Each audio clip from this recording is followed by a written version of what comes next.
What if I told you America's biggest trade threat isn't China, it's Canada? Canada just hijacked America's supply chain, and no one saw it coming. While Trump shouts about China, Ottawa locked down the minerals, built the factories, and signed the deals that now control U.S. electric vehicles, military tech, and green energy. A $13 billion move that makes U.S. automakers dependent on its minerals. European firms are rerouting supply chains through Montreal. The Inflation Reduction Act, Canada flipped. It turned it into a funding stream for its own battery empire. And here's the part no one in Washington wants to admit: America can't go electric build or fight without Canada's permission. So the real question is what happens when Canada says no? In the same month, Trump revived tariff threats against EV imports. Bloomberg reports Volkswagen finalized the first phase of its $13 billion battery plant in Ontario, one that qualifies for U.S. tax credits under the Inflation Reduction Act despite being built in Canada. According to Canadian officials, over 70% of U.S. EV supply chains now rely on Canadian-sourced components or mineral processing. While Washington stages high-stakes trade summits, Ottawa secures upstream control, from raw extraction to final assembly, without provoking political blowback or inciting protectionist headlines. The Wall Street Journal noted in April that U.S. auto firms are rerouting imports through Canadian factories to sidestep Trump-era tariffs, effectively outsourcing compliance to a neighbor he's publicly antagonized. If America's Buy American policies are built on Canadian batteries, minerals, and parts, who's really calling the shots? But that's just the front end.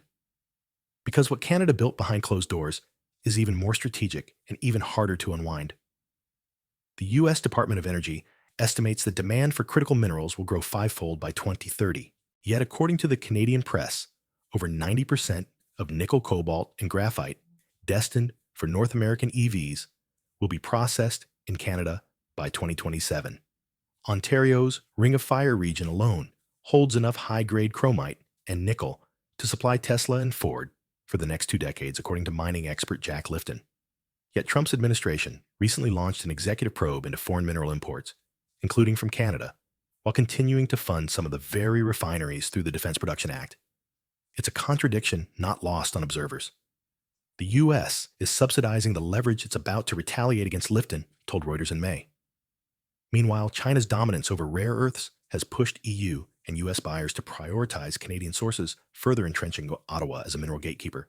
And that's before we look at how this strategy cascades through battery supply chains and geopolitical alliances alike. Canada's industry ministry confirmed in April that more than $34 billion in EV battery-related investment has been secured since 2021, with Volkswagen, Stellantis, and LG Energy all choosing Ontario and Quebec as their North American hubs.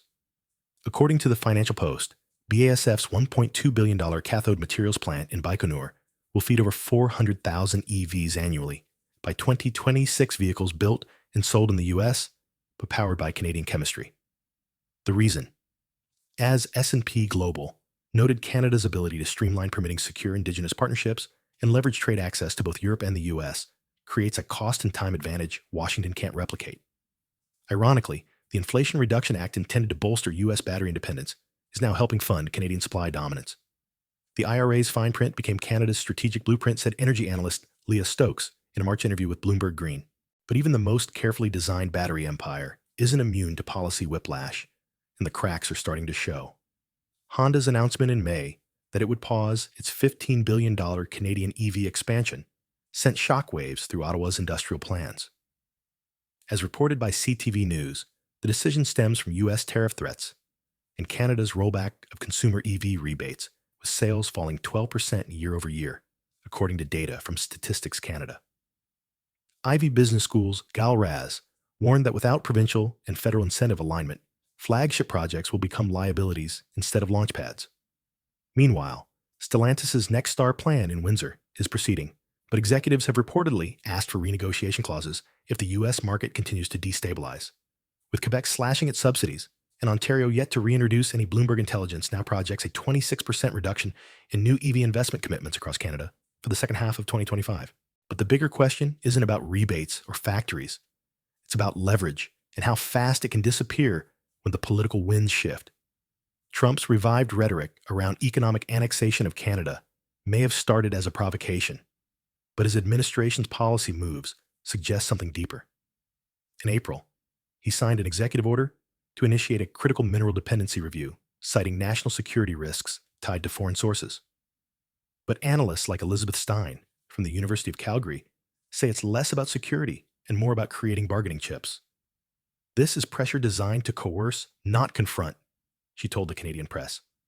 Ontario's new legislation to fast-track mining in the Ring of Fire region, designating it a special economic zone, reflects that urgency. Yet Indigenous leaders have issued formal opposition warning that bypassing treaty rights could spark legal battles and protests. You cannot override sovereignty with a tariff schedule, said MPP Saul Mamakwa. Meanwhile, the U.S. imports over 80% of its gallium, niobium, and palladium from either Canada or war-torn nations like the DRC and Ukraine, according to the U.S. Geological Survey. Trump may seek to weaken Canada's position, but any misstep could ignite resistance both at home and abroad. And if that happens, the trade war won't be a matter of economics. It'll be a political powder keg waiting for a spark. In 2025, while U.S. trade policy toward Asia was defined by steel tariffs and semiconductor controls, Canada funneled $2.3 billion into infrastructure logistics hubs and bilateral deals across Indonesia, Vietnam, and India, according to Global Affairs Canada. These aren't symbolic MOUs. They're logistics corridors and processing partnerships explicitly aimed at decoupling supply routes from Chinese bottlenecks and bypassing U.S. control. Bloomberg reported in March that Canada's Indo-Pacific Business Council signed over a dozen pre-commercial agreements targeting rare earth mineral exchanges and grid tech deployment, giving Ottawa early-stage control over commodity lanes the U.S. once dominated. Unlike Washington's security-first diplomacy, Canada's model is built on co-investment and contract reciprocity.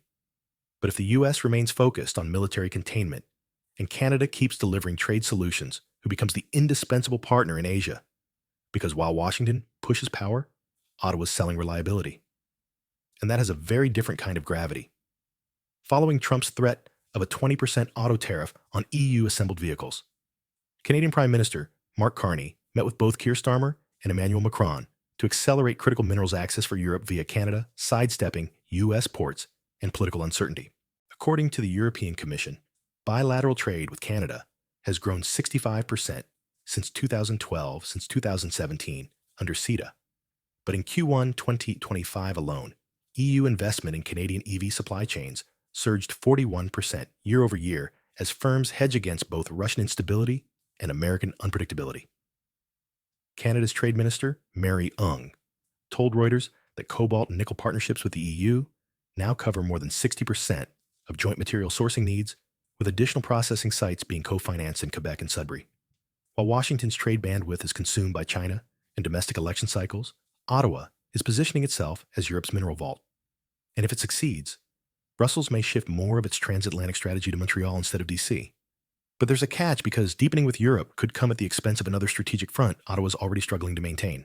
According to S&P Global and IRS compliance filings reviewed by the Financial Post, at least 17 U.S.-based manufacturers have restructured their procurement pipelines through Canadian intermediaries to qualify for Inflation Reduction Act credits, using Canadian processed components to meet domestic sourcing thresholds. This legal workaround, leveraging USMCA free movement while avoiding penalties tied to Chinese content, now funnels billions in tax-advantaged products back into U.S. markets through facilities in Ontario, Manitoba, and Quebec. For firms like GM and Ford, this bypass isn't just strategic, it's existential. Bloomberg Intelligence reported in May that EVs assembled with Canadian cathodes can avoid up to 15% in retaliatory duties, shaving thousands off unit costs. Yet this growing dependence could backfire. If Trump redefines foreign entity of concern to include Canada under a revised trade executive order, as hinted in recent speeches, these firms may find themselves locked out of the very benefits they re-engineered to secure. So what happens when your best loophole becomes your next liability? While Washington clings to bilateral dominance and reactive tariffs, Canada has constructed a multi-regional lattice of trade agreements and material access that no single power can easily disrupt. As of Q2 2025, Canada maintains active trade treaties covering over 65% of global GDP, compared to 45% for the United States, according to World Bank data. This isn't just about scale, it's about flexibility. Canadian exports of rare earths to Asia rose 34% in the last 12 months, while shipments to the EU outpaced U.S. counterparts for the first time in Q1, per Statistics Canada. Instead of waging trade wars, Ottawa built bridges from Europe's Green Deal to Southeast Asia's manufacturing revival, backed by supply chain credibility and regulatory stability. Yet the U.S. still assumes Canada will follow its lead, a hypothesis increasingly challenged by Trudeau's ouster-Carney's pivot and a trade architecture more aligned with Berlin and Tokyo than Washington. But if Canada's web holds and America's walls crack, who really writes the new rules of global trade? This story doesn't end with tariffs or treaties. It ends with leverage. Canada isn't competing to replace the U.S. It's positioning itself to make the question irrelevant. While Washington doubles down on exclusion, Ottawa is quietly building a system of inclusion. Open ports, flexible alliances, and mineral corridors stitched across 3 continents. And yet the most uncomfortable question for Trump's trade team remains unanswered. If America needs Canadian minerals to function, but punishes the hand that supplies them, what happens when that hand stops reaching? So before you click away, think about this. Canada's strategy doesn't explode. It expands, quietly, systematically. And by the time anyone notices it's working, they're already too late. We're glad you're enjoying this video. Please like and subscribe. Check out another video that is now on your screen.